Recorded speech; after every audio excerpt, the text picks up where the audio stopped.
Hey guys, कैसे हैं आप सब। मैं अमन आपका बहुत बहुत स्वागत करता हूँ एक नई वीडियो में। गाइस, पहली बात तो ये कि मैं ये जो वीडियो है वो बनाने में और रिकॉर्ड करने में क्यों देर हो गई मैं बताता हूँ आपको। क्योंकि आपका जो है ये लास्ट पेपर है वो भी कोर सब्जेक्ट का नहीं है, ऑप्शनल सब्जेक्ट का है। ठीक है, बड़ा छोटा पेपर है, बड़ा छोटा सब्जेक्ट है जो आराम से हो जाएगा।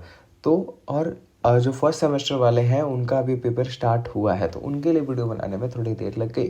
तो आप देख सकते हो अभी 4:51 हो रहे हैं, यानी 5 बज रहे हैं सुबह के, और मैं रात से ही वीडियो रिकॉर्ड कर रहा हूँ कंटिन्यूसली। तो धीरे धीरे सबकी वीडियोस रिकॉर्ड हो रही हैं। ठीक है, तो इसलिए वजह से देर लगे, मैं माफ़ी चाहूँगा उसके लिए। लेकिन जो भी चीज़ें हैं, जितने भी इंपॉर्टेंट टॉपिक्स हैं, इतने ही इस वीडियो में कवर कराने की कोशिश करूँगा। ठीक है, पीडीएफ कहाँ मिलेगा आपको, नीचे एक लिंक दी होगी मैंने व्हाट्सअप की, उस पर जाकर उसको चीज़ को ज्वाइन कर ले, चैनल को ज्वाइन कर ले, और नीचे दिए गए लाल बटन पे क्लिक करके चैनल को सब्सक्राइब कर लें। ठीक है, उसकी टेंशन ना लें, क्योंकि ये चीज़ मतलब ये जो चैनल है आपके सफ़र में बहुत ज़्यादा काम आने वाला है। चलिए स्टार्ट करते हैं। इमोशनल इंटेलिजेंस का मतलब साइकोलॉजी का हमारा पेपर होने वाला है। हाँ, तो इसका हमारा पेपर है। तो स्टार्ट करते हैं। इमोशनल इंटेलिजेंस होता क्या है इस चीज़ से। Emotional intelligence refers to the ability to identify, understand, manage and influence one's own emotions and the emotions of other. देखो, इमोशनल इंटेलिजेंस का मतलब होता है हमारे अंदर जब एबिलिटी होती है, हमारे अंदर क्षमता होती है पहचानने की, समझने की, मैनेज करने की, ठीक है, या इन्फ्लुएंस करने की किसी के इमोशंस को, अपने इमोशंस को और किसी के इमोशंस को। साफ सीधी बातों में कहूँ कि अगर मैं किसी को इमोशंस को समझ पा रहा हूँ, मैं अपने इमोशंस को समझ पा रहा हूँ, ठीक है, तो वो हमारा होता है इमोशनल इंटेलिजेंस। अगर आप में ये एबिलिटी है तो इसका मतलब आपका इमोशनल इंटेलिजेंस हाई है। ठीक है, it involves being aware of how emotions impact thoughts, behavior, and using this awareness to manage social interactions and personality decisions effectively. Psychologist Daniel Goleman popularized the concept, identifying it as a critical skill for a personal and professional success. ठीक है, जो यहाँ पर हमारे psychologist हैं Daniel Goleman, उन्होंने इस चीज़ को पॉपुलर किया, इस कॉन्सेप्ट को। ठीक है, और इसको एक तरीके से एक क्रिटिकल स्किल माना है। अगर आपके अंदर सीरियसली ये प्रॉब्लम मतलब सॉरी प्रॉब्लम नहीं, ये स्किल है, इमोशनल इंटेलिजेंस है, तो आप अपने रेज्यूमे और सीवी में भी लिख सकते हो। क्यों? क्योंकि यहाँ पे साफ लिखा गया है पर्सनल और प्रोफेशनल सक्सेस के लिए इसे एक क्रिटिकल स्किल माना गया है। अगर आप ऑफिस में भी काम कर रहे हो, वहाँ पर अगर आप सामने वाले बंदे की इमोशनली अगर उससे कनेक्ट हो जाते हो तो आप उसे फिर ज़्यादा अच्छी तरीके से समझ पाओगे। आज अगर हम भी मान लो किसी के साथ बातचीत करते हैं, हमारा दोस्त है, हमारा बेस्ट फ्रेंड है, तो क्यों करते हैं? क्यों? हमसे उससे पैसे वैसे तो लेने नहीं है, क्यों? हम उससे इमोशनली कनेक्ट हो चुके हैं। ठीक है, तो इमोशन बहुत ज़रूरी है लाइफ में। Why is emotional intelligence important? क्यों है ज़रूरी? Emotional intelligence is a vital in a various aspects of because it enhances. क्या क्या चीज़ें एनहेंस करता है इमोशनल इंटेलिजेंस, ये समझ लो, ये आएगा पेपर में, आ सकता है। सेल्फ अवेयरनेस, अपने बारे में भी, खुद के बारे में भी जानने का बहुत ज़्यादा मतलब मौका मिलता है, अपॉर्चुनिटी मिलती है, और हम समझ भी सकते हैं। और सबसे पहली बात, हम अपने खुद के इमोशंस को कंट्रोल कर पाते हैं, समझ पाते हैं। Understanding on emotion foster better decision making and self regulation. खुद को कंट्रोल कर पाते हैं और बेहतर डिसीजन ले पाते हैं। Interpersonal relationships, high emotional intelligence individuals communicate more effectively and build stronger bonds. ठीक है, जब आपकी इमोशनल इंटेलिजेंस अच्छी होगी तो आप ज़्यादा अच्छी तरीके से कम्युनिकेट कर पाओगे, सामने वाले बंदे से ज़्यादा अच्छी तरीके से कनेक्ट कर पाओगे। तो उस समय जो आपकी बॉन्ड बनेगी ना सामने वाले बंदे से, वो काफ़ी स्ट्रॉन्ग बनेगी। ठीक है, तो इससे जो आपके इंटरपर्सनल रिलेशनशिप्स होंगे वो अच्छे होंगे। Stress management, it helps in managing stress, reducing anxiety and maintaining mental wellbeing. ठीक है, जब आप अपने आप को इमोशनली समझ जाते हो तो आपको फिर ये चीज़ पता होती है कि कहाँ आप गलत हो, आपके क्या क्या थॉट हैं, ये सारी चीज़ें पता होती है। इस चीज़ से आप अपने स्ट्रेस को, एंग्जाइटी को मैनेज कर सकते हो। ठीक है, leadership and work place success. अगर आप लीडर हो, देखो एक बात बताओ, नेता जो होते हैं, लीडर जो होते हैं, वो किस चीज़ से खेलते हैं? लोगों के इमोशंस के साथ ही खेलते हैं। ठीक है, इमोशंस के साथ ही खेलते हैं। क्यों? क्योंकि उन्हें पता है कि लोग जल्दी से, बहुत ही जल्दी इमोशनल हो जाते हैं, इमोशनली कनेक्ट हो जाते हैं। तो वहाँ पर जो इनकी ये स्किल है ये काफ़ी ज़्यादा इंपॉर्टेंट हो जाती है, काम आ जाती है लीडरशिप और वर्क प्लेस में। एकेडमिक एंड पर्सनल ग्रोथ, ठीक है, emotional intelligence contributes to better focus, adaptability and resilience. ठीक है, what is the role of emotional intelligence in collaboration and team work? Collab जब हम करते हैं किसी के साथ मिलते जुलते हैं, या टीम वर्क जब हम करते हैं, तो किस तरीके से, या इसका क्या रोल है? Plays a critical role in collaboration and team work by enhancing communication. ये जो पॉइंट है ना, ये सदाबहार पॉइंट्स हैं। इन्हांसिंग कम्युनिकेशन, जितने भी पॉइंट्स अभी मैं आपको बता रहा हूँ कि ये कम्युनिकेशन को इन्हांस करता है, इफेक्टिव कम्युनिकेशन में हेल्प करता है, बिल्डिंग ट्रस्ट, एक ट्रस्ट बनाता है आपके बीच में, हमारे बीच में, जो भी हम टीम वर्क कर रहे हैं, ठीक है। कॉन्फ्लिक्ट रिजोल्यूशन, किसी तरीके का अगर कोई छोटा मोटा कॉन्फ्लिक्ट होता है या विवाद होता है, तो उसके बीच में ये एक इमोशनली अगर आप समझ रहे हैं चीज़ों को, तो फिर आप थोड़े रुक जाते हैं या समझ जाते हैं सामने वाले को। ए आई बोल रहा हूँ। E I helps identify underlining issues and resolve conflicts amicably. मतलब होता यह है कि वो इशू समझने में हेल्प करते हैं और उससे उसे रिजॉल्व करते हैं। Fostering inclusivity, it allows individuals to be sensitive to diverse perspectives and promote collaboration, ठीक है। अब होता क्या है, ये अलाउ करता है, ये हेल्प करता है इंडिविजुअल्स की, ताकि वो अपने अपने पर्सपेक्टिव्स को डाइवर्स कर सके, अपने पर्सपेक्टिव से ना केवल दूसरे पर्सपेक्टिव से भी सोचें, बात करें, अपना मुद्दा मतलब सामने रखें। तो इस चीज़ से हमारे जो कोलैबोरेशन है, टीम वर्क है, वो प्रमोट होता है, ठीक है। Boosting morale, team with emotionally intelligent members. अब देखो यहाँ पर अगर सारे ही टीम मेंबर्स एक दूसरे से कनेक्ट होंगे इमोशनली, ठीक है, अच्छी तरीके से इमोशनली इंटेलिजेंट होंगे, उनकी इमोशनल इंटेलिजेंस हाई होगी, इतने सारे बेनिफिट्स होंगे उन्हें, तो जाहिर सी बात है यार, मोराल तो उनका बढ़ेगा ही ना, कि हाँ भाई अब तो फाड़ देंगे टीम कर। इफेक्टिव कम्युनिकेशन क्या होता है?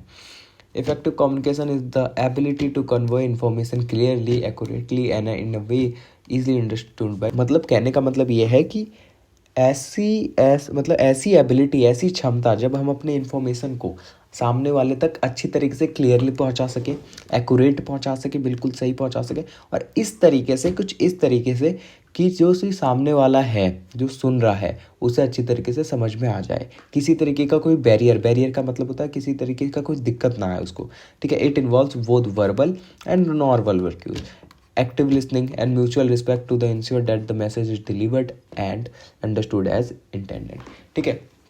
तो यहाँ पर कहने का मतलब ये है कि आपको पहली बात तो इफेक्टिव कम्युनिकेशन का मतलब सिर्फ ये नहीं होता है कि आपको सिर्फ मैसेज बताते जाना, बंदे की नहीं सुननी है। अगर आप चाहते हो कि एक अच्छा है कम्युनिकेशन आपके और उसके बीच में हो, तो आपको एक्टिव लिसनिंग भी करनी है, उसकी बात भी अच्छी तरीके से सुननी है, ठीक है। What are the characteristics of person with high emotional intelligence? क्या ऐसी विशेषताएं होती हैं ऐसे पर्सन की जिनके अंदर हाई इमोशनल इंटेलिजेंस होता है, ठीक है। तो सेल्फ अवेयरनेस, वो एक अच्छे, देखो मैंने बताया सदाबहार पॉइंट है, कहीं भी चिपका सकते हो। Empathy, they connect with, empathy का मतलब होता है जब आप दूसरे के फीलिंग्स को समझने लगते हो, दूसरे के इमोशंस को समझने लगते हो, कनेक्ट करने लगते हो एक दूसरे के साथ, ठीक है। Self regulation, they control impulses and manage stress effectively, ठीक है। मतलब अपने आप को कंट्रोल कर लेते हो यार, अपने आप को कंट्रोल करके, मान लो जैसे अब मैं एग्जांपल की बताऊं कि अगर मान लो किसी चीज़ के प्रति आपकी लत लग रही है, तो फिर उस समय पे आपने अगर सेल्फ रेगुलेशन कर लिया, सेल्फ कंट्रोल कर लिया, तो फिर वो आपके लिए बेटर साबित हो जाता है। सोशल स्किल्स, दे मेंटर इंटरपर्सनल रिलेशनशिप्स, ऊपर बता चुका हूँ किस तरीके से मोटिवेशन आता है, इससे मोरल इम्पैक्ट वो होता है, इंक्रीज होता है। What are the social competencies aspects of emotional intelligence? It refers to the ability to navigate social environments effectively, maintaining healthy relationships and managing social dynamics. Key aspects include, देखो ये जो है social competence का definition है, लेकिन हमसे question में कुछ और पूछा गया है, इमोशनल इंटेलिजेंस के पर्सपेक्टिव से पूछा गया है। की एस्पेक्ट्स क्या हैं इसके? एम्पैथी, सोशल स्किल्स, देखो हर जगह आपको वही पॉइंट्स मिलेंगे। और एक बात और बता रहा हूँ, अगर आपको कोई ऐसी चीज़ पूछ ली गई है, ऐसी चीज़ पूछ ली जाए जो कि अलग है थोड़ी, ठीक है, तो याद रखना ये सारे पॉइंट्स चिपका देना। अगर नहीं आता तो आता है तो लिख देना, कोई बात नहीं, ठीक है। What are the models of emotional intelligence? कौन कौन से मॉडल्स हैं? अलग अलग लोगों ने दिए हैं। Ability model Salovey and Mayer ने दिए हैं।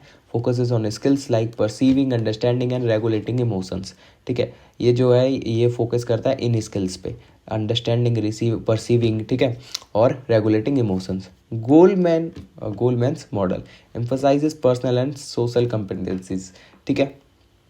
Trait model view EI as a collection of emotions, emotional self perceptions and traits, ठीक है। ये तीन कुछ मॉडल्स हैं जो कि हमारे इमोशनल इंटेलिजेंस के हैं।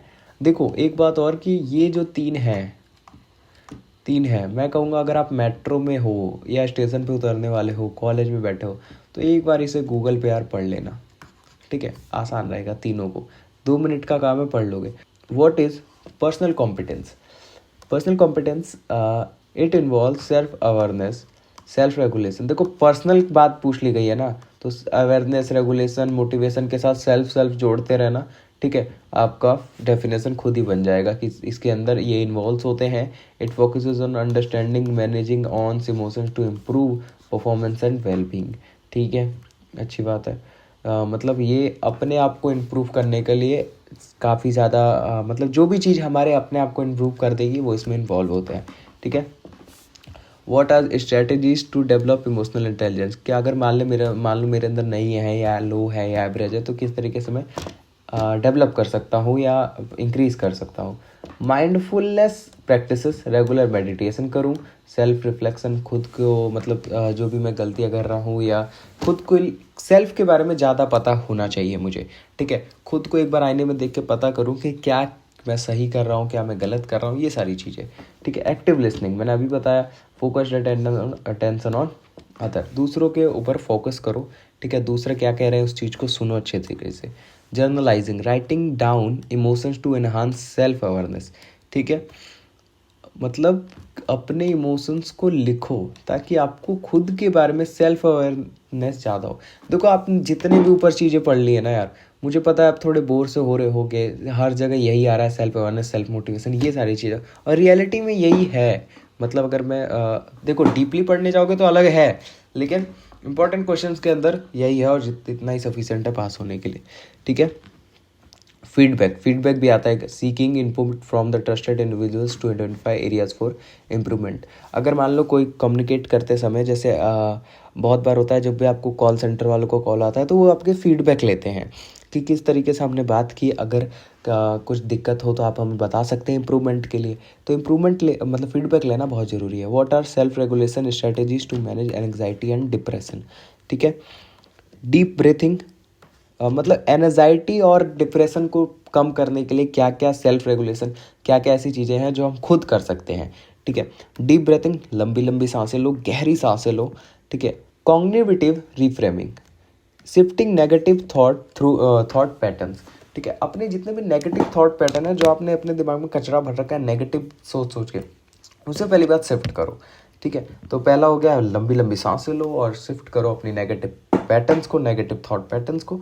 टाइम मैनेजमेंट प्रिवेंट्स ओवरवेल्म, मतलब टाइम को इस तरीके से मैनेज करो यार कि मतलब ज़्यादा काम एक साथ मत करो, ठीक है। सारे काम के लिए टाइम एलोकेट करो, 2-4 काम एक साथ उठा के मत बैठो, ठीक है। अच्छी तरीके से सारे काम को, सारे वर्क्स को, सारी एक्टिविटीज़ को अच्छी तरीके से टाइम दो, ठीक है। जहाँ आपको देखो जहाँ टाइम बर्बाद हो रहा है उस पर ध्यान दो। फिजिकल एक्टिविटी करो यार, खेलो कूदो जाओ देखो और डांस करो। सीरियसली ये बुक में भी लिखा हुआ था कि मतलब ये सारी चीज़ें आपके अंदर एक नए तरीके के वो क्या कहते हैं उसे, एंजाइम्स को डेवलप करती हैं जिससे आपको अच्छा लगता है खेलने कूदने में, डांस करने में।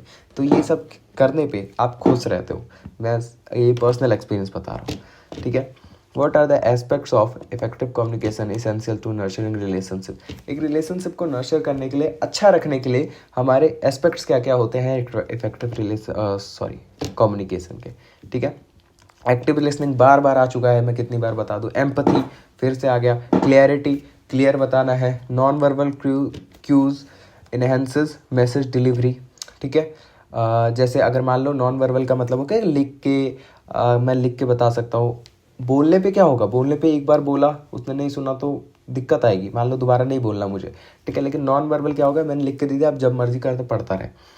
How does emotional intelligence help in conflict management? Conflict management, अगर मान लो कुछ विवाद होता है तो उस तरीके को कैसे मैनेज करते हैं, तो इसमें इमोशनल इंटेलिजेंस किस तरीके से हेल्प करता है।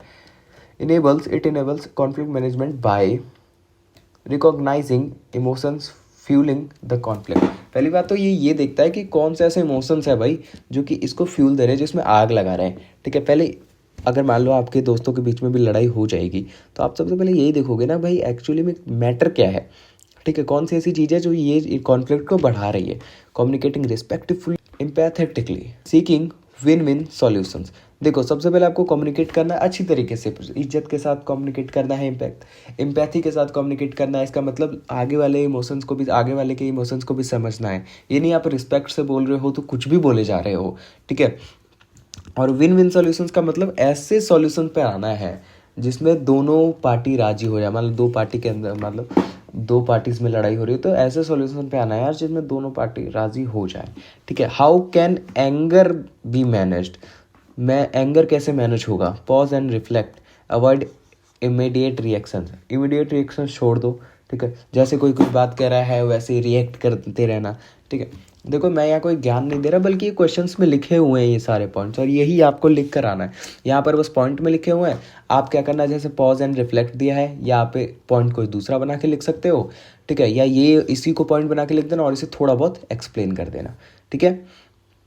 Engage in physical activity, channel energy productivity, मतलब प्रोडक्टिवली इस फिजिकल एक्टिविटी में इंगेज हो जाओ। मैंने अभी कहा कि अच्छा लगता है खेलने से, कूदने से, डांस करने से, ठीक है। तो एंगर, गुस्सा कंट्रोल करने की जितनी चीज़ें हैं ना यार, वो लिख के चले आना, कुछ भी लिख के चले आना गुस्सा कंट्रोल करने के लिए।